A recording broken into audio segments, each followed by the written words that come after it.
आंखों से दिखेगा नहीं, क्योंकि वो तत्व ही ऐसा है, अतीन्द्रिय तत्व है। उस तत्व को खोजने में दिमाग खराब हो जाता है, समझने में भी दिमाग खराब हो जाता है। इसलिए कहते हैं दृश्यते त्वग्रया बुद्धिया सूक्ष्मया सूक्ष्मदर्शी भी। जो सूक्ष्म बुद्धि वाले लोग हैं वही इस आत्म तत्व के रहस्य को समझ पाते हैं। पढ़ाने पर भी समझ में नहीं आता, शास्त्र पढ़ाने पर भी समझ में नहीं आता। वो तो मोटा मोटी उदाहरण आदि के द्वारा समझाया जाता है तो कुछ समझ में बात आती है, परंतु जैसे ही सूक्ष्म विषय चलने लगता है फिर वहां पर दिमाग हिलने लगता है, क्योंकि सूक्ष्मता है। बारीक में जैसे ही ले जाते हैं तो फिर व्यक्ति का चिंतन डवाडोल होने लगता है। इसलिए करें कि स्थूल बुद्धि और स्थूल रूप से आप उसको देखेंगे तो देखने में नहीं आएगा। क्यों? क्योंकि आत्मा प्रत्यक्ष आदि का विषय नहीं है। आप किसी लैब में नहीं देख सकते उसको। क्यों? क्यों? प्रत्यक्ष का विषय ही नहीं है। आप लैब में कैसे देखेंगे? कुछ चीजें ऐसी होती है कि जिसको लैब में नहीं देखा जा सकता। जैसे किसी व्यक्ति के अंदर कहा जाए काम, क्रोध, लोभ, वात्सल्य, प्रेम, करुणा, ये सब भाव है कि नहीं है? प्रत्येक व्यक्ति में है, कमोबेश रूप से सब में है। अब इसको किस लैब में हम चेक करेंगे? कैसे पता चलेगा? उसके लिए कोई है लैब कि इसमें नाप ले कि इसमें इतना प्रेम भरा हुआ है, इसमें इतनी करुणा है, इसमें इतना राग है, इसमें इतना द्वेष है। ये सब क्रोध, राग, द्वेष, ये सब मन के भाव हैं। इसको मापने के लिए कौन सी मशीन है? और जो जहां कुछ भी मापते हैं वो भाव को थोड़ी माप पाते हैं, तो क्रिया को देखते हैं। ये क्रिया ये हो रही है तो उससे अनुमान लगाते, इसका मतलब कि अभी नहीं था अब हुआ, इसका मतलब कुछ जिसके कारण ये हुआ तो उसी को मान लेते हैं। क्रिया को देख करके आप ये कैसे लगा सकते हैं कि वो उसी के कारण हो रहा है? अनुमान ही तो है यहाँ पर। जहां कहीं भी ऐसा कुछ करेंगे भी जांच करके तो सब अनुमान होता है। देख नहीं सकते कि करुणा किस रंग की है, यह प्रेम किस कलर का है। सूक्ष्मदर्शी यंत्र से लगा करके और देख लीजिए कि प्रेम का कलर कैसा है, क्रोध का कलर कैसा है, राग, द्वेष, वात्सल्य, ये नहीं देखा जा सकता। तो कुछ चीजें ऐसी होती हैं जिसको हम अतीन्द्रिय मानते हैं, उसका अनुभव किया जा सकता है, सब अनुभव करते हैं। और महर्षि कणाद ने तो कह दिया कि ये नास्तिकों को जो समझ में नहीं आ रहा है आत्मा, इसमें समझना क्या है? अहम इति के रूप में सबको प्रत्यक्ष है। मैं हूं कि नहीं हूं? किसी से पूछा तुम हो कि नहीं हो? तुम्हें होने में कोई संशय है? मैं हूं या नहीं हूं ऐसा कोई संशय है किसी को? तो नहीं, मैं तो हूं। तो ये मैं कौन है? ये मैं कौन है? तो मैं आत्म तत्व ही हो सकता है। क्यों? क्योंकि मैं आत्म तत्व नहीं होता तो बचपन से लेकर के अभी तक जो तुम बोल रहे हो, बचपन की बातें तुमको याद है कि नहीं है? बचपन की सारी बातें याद है? मैं बचपन में ऐसा करता था, उस समय की बातें याद रखते हैं। अरे बूढ़े हो गए मान लीजिए, तो करें कि शरीर ही आत्मा होती तो बचपन वाला शरीर तो नष्ट हो गया, क्योंकि शरीर एक क्षण नष्ट हो रहा है, उत्पन्न हो रहा है, नष्ट हो रहा है, इसमें परिणमन चल रहा है। तो बचपन वाला शरीर तो नष्ट हो गया, अब बुढ़ापा वाला शरीर दूसरा शरीर है। तो जो शरीर ने अनुभव किया वो तो नष्ट हो चुका है, अब शरीर दूसरा हो गया, वो पूर्व स्मृति को कैसे रख रहा है? यदि शरीर ही आत्मा है तो वो शरीर तो नष्ट हो गया, तो नष्ट हुआ जो आत्मा है अब कैसे अनुभव कर सकता है? इसका मतलब कि शरीर नष्ट हो गया, शरीर बदल गया, तो भी मैं नहीं बदला। देखिए शरीर बदल गया सबको प्रत्यक्ष है, परंतु मैं नहीं बदला, मैं वही हूं। ये मैं क्या है? अपरिवर्तनशील तत्व है। जिस प्रकार से मैं उस समय कह रहे थे उसी प्रकार से अभी भी कह रहे हैं, लेकिन शरीर अपने आप को बदलाव देख रहा है। मन भी बदल जाता है, बुद्धि भी बदल जाती है। कहते हैं कि उस समय बुद्धि मेरी वो थी, अब बदल गई है। तो मन बदल गया, बुद्धि बदल गई, शरीर बदल गया, लेकिन फिर भी मैं नहीं बदला, और सारी स्मृतियों के संजो करके रखता है। इसका मतलब इन समस्त परिवर्तनशील पदार्थों के बीच मध्य एक अपरिवर्तनशील तत्व सबके अनुभव में आ रहा है। इस अनुभव को कौन टाल सकता है? सबसे प्रबल प्रमाण होता है अनुभव। तो फिर क्या कहा जाएगा, ये कौन है मैं कहने वाला? शरीर होता तब तक तो मर गया होता, और शरीर के साथ ही सारी उसकी स्मृतियां भी गायब, क्योंकि शरीर ही मर गया, शरीर ही आत्मा है। तो वो सब के सब शरीर नष्ट हो गए और उस समय जो भी उसने किया उसके साथ ही चला गया, क्योंकि द्रव्य के साथ गुण भी तो चले जाएंगे, द्रव्य नष्ट होंगे तो उसके साथ गुण भी तो नष्ट होंगे। यदि किसी पदार्थ को जला दिया जाए, नष्ट कर दिया जाए, तो उसके पदार्थ के रूप रंग भी तो नष्ट हो जाएंगे। ऐसे ही पूर्व का शरीर नष्ट हुआ तो उसके साथ चेतनता धर्म यदि शरीर का मान है तो भी तो नष्ट हो जाएगी, और जब चेतनता नष्ट हो जाएगी, अब चेतनता दूसरी आ गई, तो ये दूसरे का अनुभव को दूसरा स्मरण कैसे कर सकता है? जैसे देवदत्त का अनुभव यज्ञदत्त नहीं कर सकता, क्योंकि दोनों अलग अलग आत्मा है।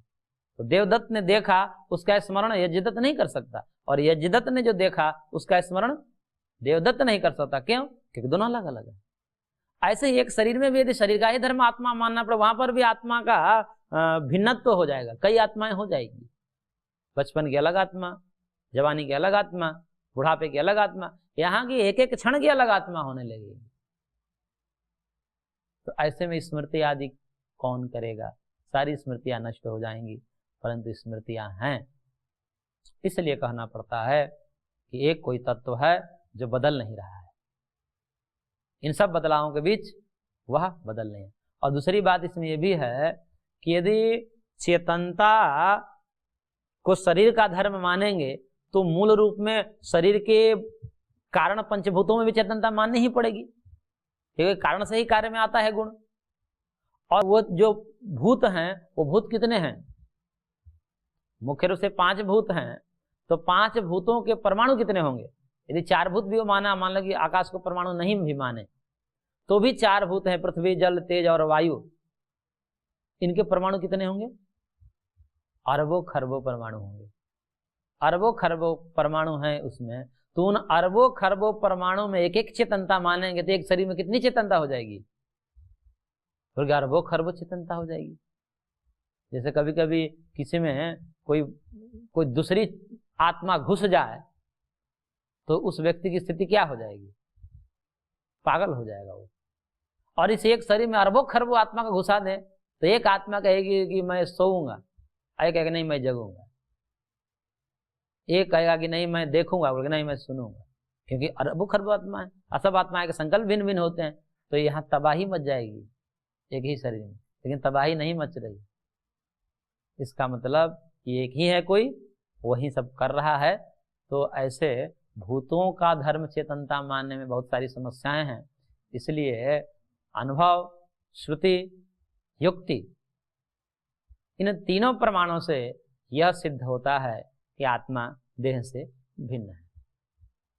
परंतु इस रहस्य को कौन जान पाता है? कह रहे हैं कि जो ज्ञानी है वही जान पाते, नहीं तो अज्ञानी तो यत्न करने के बाद भी नहीं जान पाते। यतन तो अपि न पश्यन्ति। और भी आगे भगवान कह रहे, देखिए, यदादित्यगतं तेजो जगत् भासयते अखिलम यच्चंद्रमसि यच्चाग्नौ तत्तेजो विधिमामकम्। कहने भगवान कि देखो, क्योंकि पीछे परम पद की बात कही थी, तस्मिन् गता न निवर्तन्ते भूयः वाला, ततः पदम तत्परिमार्गितव्यम यस्मिन् गता न निवर्तन्ते भूयः, उस परम पद को प्राप्त करने की बात कही गई थी। तो कह रहे हैं कि यद आदित्य गतम तेज, जो आदित्य में तेज है, जो प्रकाश है, और वह कैसा प्रकाश है? अखिलम जगत भास्यते, जिससे ये सारा जगत उस सूर्य के प्रकाश से भाषित हो रहा है। एक सूर्य ही ये पूरे सौर मंडल को प्रकाशित कर रहा है। तो जिस प्रकार से आदित्यगत तेज है वह अखिल जगत को प्रकाशित करता है। और दूसरा कहा यद चंद्रमसी, जो चंद्रमा में जो रश्मि है, जो ज्योत्सना है, वह भी क्या करती है? वह भी जगत को प्रकाशित करती है अपने हिसाब से। और अग्नौ, जो अग्नि में, जो भौतिक अग्नि है जिसे हम जलाते हैं, इस अग्नि में भी उष्णता है, प्रकाश है, यह भी अपने हिसाब से जगत को प्रकाशित करती है। तो कह रहे हैं कि जो आदित्यगत तेज है, जो चंद्रगत तेज है और जो अग्निगत तेज हैं, ये समस्त तेजों को मामकम तेज विद्धि, ये मेरा ही तेज समझो, मेरा ही प्रकाश समझो, ये मेरा ही प्रकाश है। पिछले भी श्लोकों में आया था और 10वें अध्याय में भी आया था, दिवि सूर्य सहस्रस्य भवेदुपदुत्थिताः यदि भासदृशी सा स्यात् भासस्तस्य महात्मनः। किस वो अर्जुन विराट स्वरूप में देखा कि जैसे सैकड़ों सूर्य इकट्ठा हो जाएं, उससे भी तेज प्रकाश भगवान के स्वरूप में था। मतलब सैकड़ों सूर्य इकट्ठा प्रकाशमान हो जाए तो भी वो प्रकाश फीका पड़ जाए भगवान के प्रकाश से, तो यह प्रकाश भगवान में। तो कह रहे हैं कि वह प्रकाश, और पीछे भी कहा ना कि ये जो मेरा स्थान है, मेरा लोक है, न तद भास्यते सूर्य न शशांको न पावकः, ये कहा था ना, न तद भास्यते सूर्य न शशांको, श्लोक संख्या 6 में कहा था। वह मेरा परम धाम ये भौतिक सूर्य से या चंद्रमा से या अग्नि से प्रकाशित नहीं होता, फिर कैसे प्रकाशित होता है? तो स्वतः प्रकाशमान है, उनका स्वयं का प्रकाश है, और उसी प्रकाश से यह सारे जो प्रकाशमान तत्व हैं सूर्य आदि, उसी के प्रकाश से प्रकाशित हैं। इन सूर्य का भी अपना प्रकाश नहीं है। इसलिए भगवान कह रहे हैं कि जितने भी प्रकाश हैं, चाहे वो सूर्य का प्रकाश हो, चाहे चंद्रमा का प्रकाश हो, चाहे अग्नि का प्रकाश हो, ये समस्त प्रकाश मेरे ही प्रकाश समझो, क्योंकि मेरे ही प्रकाश से सब प्रकाशित हो रहे हैं। तमेव भांतम अनुभाति सर्वम तस्य भाषा सर्वमिदं विभाति, जो उपनिषद का मंत्र है। और किस प्रकार से भगवान ये सब धारण किए हुए हैं? एकमात्र भगवान ही समस्त जगत को किस प्रकार से धारण किए हैं उसको बता रहे हैं अगले श्लोक में। गामाविश्य च भूतानि धारयाम्यहमोजसा पुष्णामि चौषधीः सर्वाः सोमो भूत्वा रसात्मकः। करें कि हम गाम आविश्य, मैं ही गाम अर्थात गाम पृथ्वी, गाम का मतलब पृथ्वी, तो कह रहे कि मैं ही गाम आविश्य यानी कि पृथ्वी में आविश्य ओजसा भूतानि धारयामि, अपने ओज से, अपनी शक्ति से, अपने जो जगत कर्तृत्व शक्ति है उस शक्ति से भूतानि धारयामि, इन समस्त भूत भौतिक जो प्रपंच हैं, जिसे प्रपंच कहा जाता है, क्योंकि 5 भूतों से ही बना हुआ है इसलिए प्रपंच कहा जाता है। तो ये जितने भूत भौतिक प्रपंच हैं, इन प्रपंचों को मैं क्या करता हूं? धारयामि, मैं धारण करता हूं। और कैसे? आविश्य, आविष्ट होकर के, उनके अंदर प्रवेश करके, जिसको श्रुति ने कहा कि तत्सृष्ट्वा तदेव अनुप्राविशत। भगवान ने जगत का सृजन करके और क्या किया? उसी में घुस गए, प्रविष्ट हो गए। तत्सृष्ट्वा तदेव अनुप्राविशत। जैसे कोई कुम्हार घड़ा बनाए तो घड़ा में घुस थोड़ी जाता है, लेकिन परमात्मा ने जगत को बनाया भी और बना करके अंदर भी प्रविष्ट हो गए। और ये सब कहने के लिए है, प्रविष्ट तो पहले से भी थे, लेकिन दिखाना था कि अंदर हूं मैं, अंतरतम हूं मैं, अंतरात्मा हूं, अंतर्यामी हूं, यह समझाने के लिए आविश्य शब्द का प्रयोग किया था। इसका मतलब ऐसा नहीं कि पहले कहीं और थे फिर घुसे, फिर वो परिच्छिन्न हो जाएंगे, एक देशी हो जाएंगे, फिर व्यापकता उनकी नष्ट हो जाएगी। तो उस तरफ ध्यान दिलाने के लिए कि मैं अंतरतम हूं, ये देखो, इसलिए इस प्रकार की श्रुतियां आती हैं। इसका मतलब ये नहीं कि परमात्मा कहीं एक देशी है फिर घुसे, ऐसा नहीं है, पहले से घुसे हुए हैं, लेकिन इस तत्व को समझाने के लिए ऐसा कहा जाता है।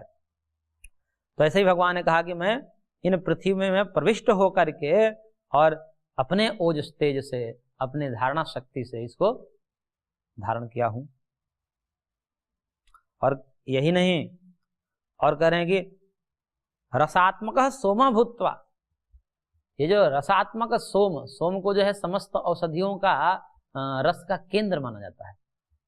इसलिए आयुर्वेद में कई औषधियां ऐसी होती हैं जिनको रात्रि में उखाड़ना होता है, तो कहते हैं रात्रि में इसको उखाड़िएगा, और नहीं तो शुक्ल पक्ष हो, पूर्णिमा हो, उसमें जो है चंद्र की रश्मि पूरी तरह आती है, उसमें वो सारी औषधियां अपने रस से परिपूर्ण होती है। तो चंद्रमा जो है वह औषधियों में रस भरता है। सूर्य तो वृद्धि करता है, सूर्य तो सीधा सीधा ऊर्जा देता है, परंतु उसमें जो औषधीय गुण आते हैं, औषधीय जो शक्ति आती है, वो चंद्रमा से आती है।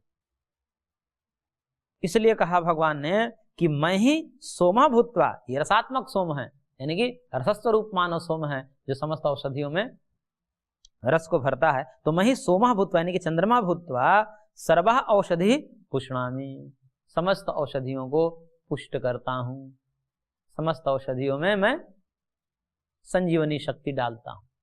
ये चंद्रमा ही संजीवनी शक्ति डालता है, और चंद्रमा भी कौन है? तो भगवान करे कि मैं ही हूँ।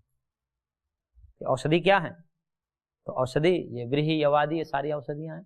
व्रीहि मतलब धान, यव मतलब जव, ये सब औषधियाँ हैं।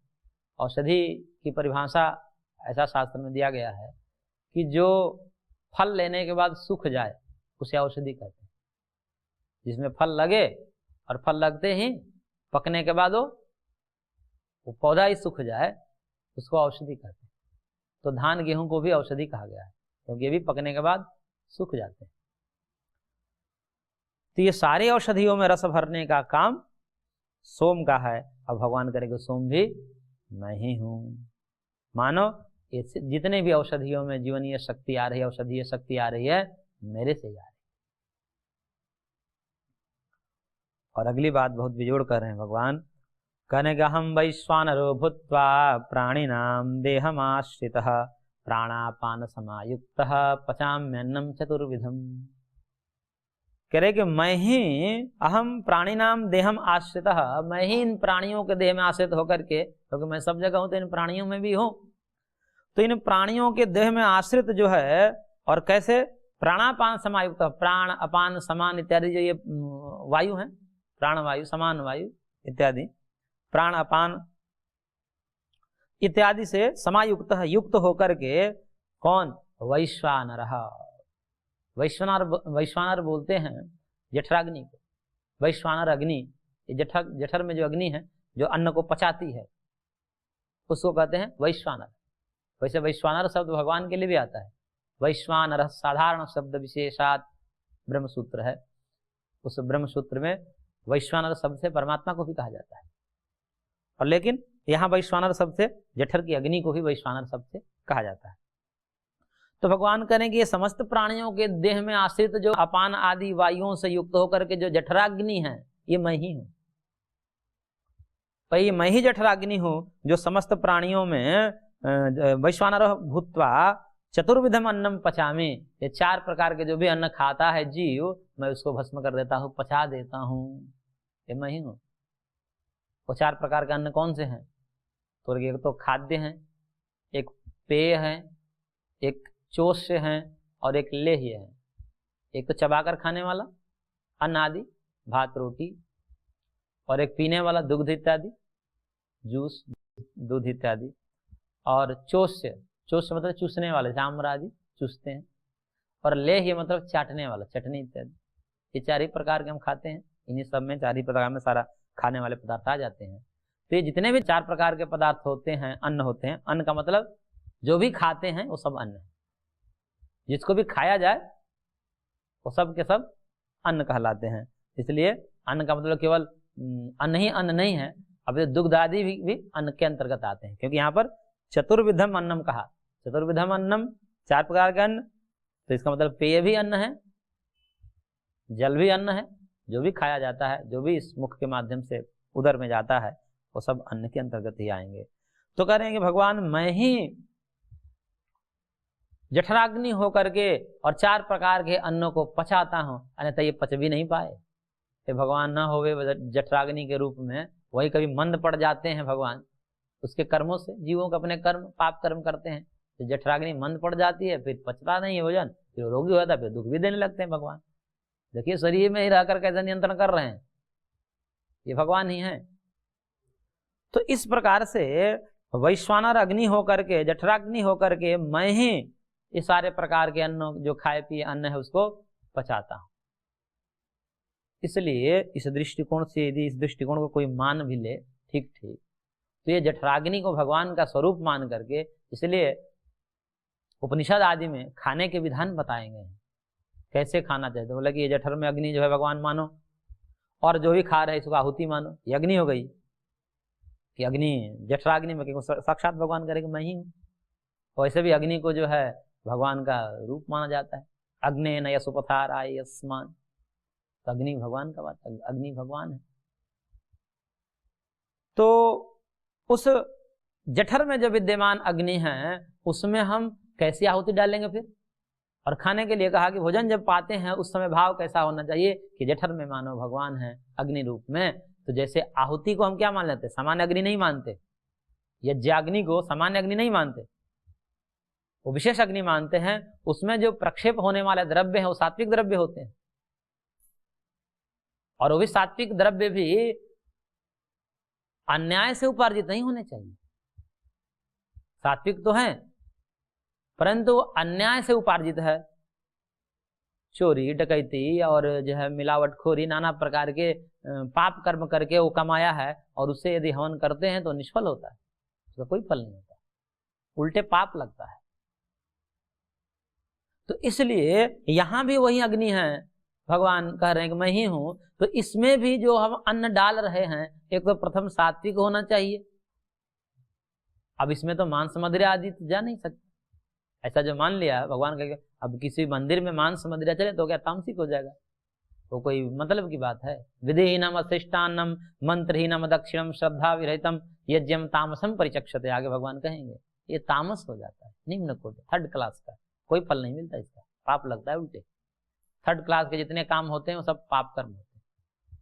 या तो सात्विक करिए, और सात्विक भी नहीं हो पा रहा है तो कम से कम रजस से नीचे मत गिरिए, हो सके तो रजस से ऊपर सत्व में प्रतिष्ठित होने का प्रयत्न करना चाहिए जितना बन सके, और नहीं तो रजस से नीचे नहीं गिरना चाहिए, क्योंकि राजसिक मनुष्य होता है उससे ये होगा कि मनुष्य का जन्म मिलता रहेगा। यदि राजसिक कर्म भी कर रहे हैं, राग पूर्वक भी कर्म कर रहे हैं, लोभ पूर्वक भी अच्छे कर्म कर रहे हैं, तो भी मनुष्य जन्म मिलेगा और नीचे नहीं गिरेगा।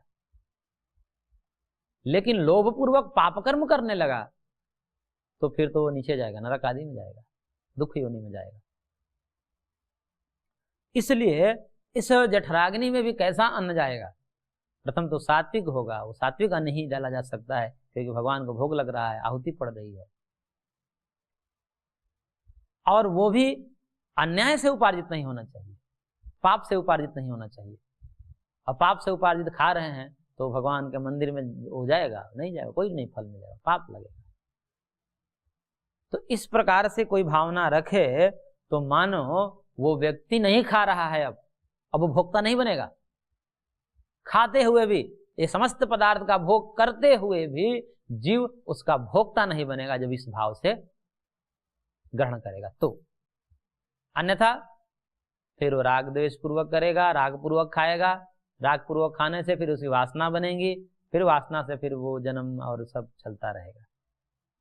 और इस प्रकार से खाने से, चाहे वो रसगुल्ला खा रहा है, रसमलाई खा रहा है, कुछ भी खा रहा है, अच्छे अच्छे भोग, फिर निर्लिप्त होकर खाएगा। क्यों? फिर को मान ही नहीं रहा मैं खा रहा हूँ, तो डाल रहा हूँ। परंतु इसका दुरुपयोग नहीं करना चाहिए। ये कह करके ये तो भगवान है और रस ले रहे हैं अपने, और कह रहे हैं कि ये सब भगवान को आहुति दे रहे हैं, कहेंगे नौटंकी से नहीं काम चलेगा। भाव ऐसा होना चाहिए। ऐसा कह कर सब खाए जा रहे हैं, बोले कि भगवान का भोग लगा रहे हैं, ऐसा नहीं है। उस भाव से यदि करें तो ठीक है। तो अहम वैश्वानरो भूत्वा प्राणिनाम देहमाश्रितः प्राणापान समायुक्तः पचाम्यन्नम चतुर्विधम। और आगे भगवान कह रहे हैं, देखिए ये जितने भी वेद शास्त्रादि परंपराएं हैं वो सब कह रहे हैं कि मेरे से ही उत्पन्न हुए हैं।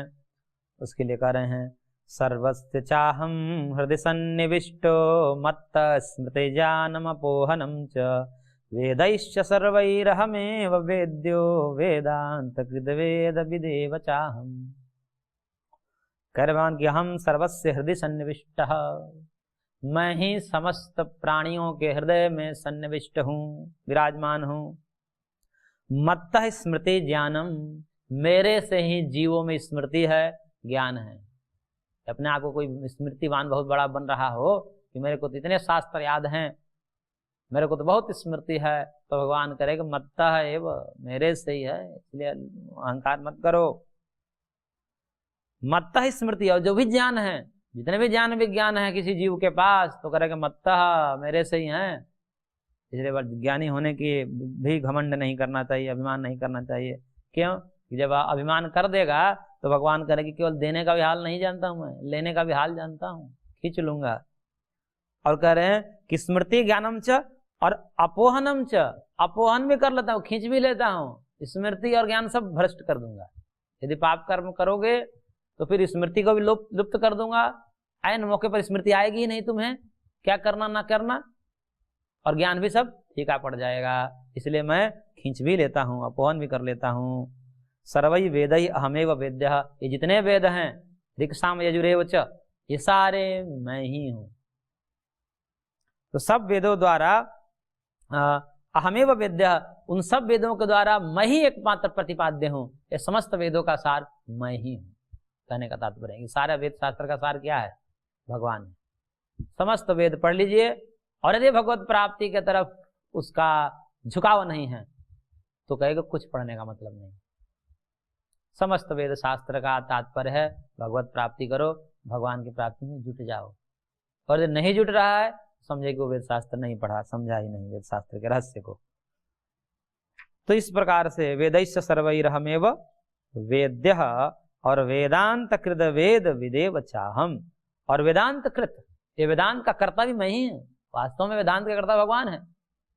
वेदांत मतलब उपनिषद, जो ज्ञान भाग है, वेद का जो ज्ञान भाग है उसको उपनिषद कहते हैं। उस वेदांत तत्व का कर्ता भी मैं ही हूं, यानी कि मानव वेदांत का रचयिता मैं ही हूं। वेदविद, और कहेगा वास्तव में वेद को जानने वाला तो मैं ही हूँ। ये वेद के नाम पर कि मैं वेदज्ञ हूँ, वेदज्ञ हूँ, कह रहे कि वास्तव में वेदविद मैं हूँ। बाकी मनुष्य वेदविद कहाँ हो सकता है? क्यों? क्योंकि साक्षात वेद भगवान ही है, और भगवान को भगवान से बढ़कर कौन जान सकता है? मनुष्य कुछ भी जानेगा वेद को तो ठीक ठीक जानना बड़ा मुश्किल है।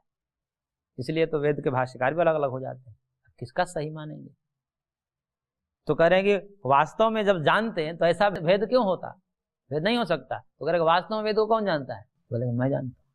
तो वेदविद मैं ही हूं, अहम एव। तो इस प्रकार से भगवान ने इसका वर्णन किया। आगे हम इसका और विस्तार से वर्णन करेंगे। आज की कक्षा को हम यहीं पर विराम देते हैं, शेष अगले अंक।